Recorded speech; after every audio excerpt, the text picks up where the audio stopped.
Hey, Amy from the blog of BlossomingLife.com, and today I want to show you how to make buttermilk at home, or also known as buttermilk alternative.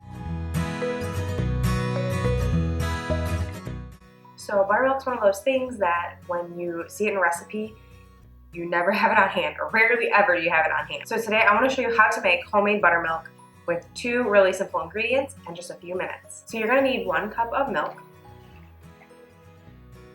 and then 1 tablespoon of vinegar. Now you can use apple cider vinegar, you can use white vinegar, whichever you have on hand. And you're going to do 1 tablespoon, and you're going to add it to it, and then you're just going to mix it in.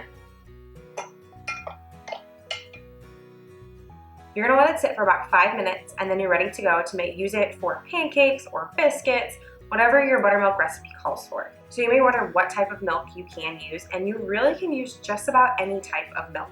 Now I will usually go for either a whole milk or a plant-based milk when I'm doing this, but you could use a lower fat milk if you'd like, whatever one you like best. I like using whole milk just because it has a little bit more fat, a little bit more flavor and mouthfeel to it that we like. But also if you're vegan or dairy-free, you could use a plant-based milk. I have done it with coconut milk and with almond milk, and they both have worked perfect.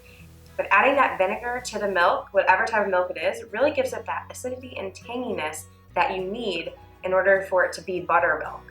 Because that's what you're really going for, is the flavor and even a little bit of the thickness of buttermilk.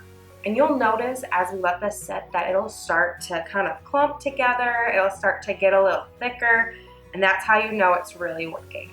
Say your recipe only calls for ½ cup of buttermilk, then you can actually cut this in half. Do ½ cup of milk with ½ tablespoon of vinegar. This will keep well in the fridge for approximately 2 days. The sooner you use it, the better, the fresher it is. But you can prep this ahead of time. That way when you know you're going to be making a recipe, you can just pull it out of the fridge and use it. I hope this little tip was just helpful for you today. So that way next time you run out of buttermilk or you need buttermilk for a recipe, you can quickly whip this up in less than 5 minutes. Thanks so much for stopping by Blossoming Life. We share simple recipes, DIY projects, and natural living products and tips. Make sure to like, subscribe, and share with your friends.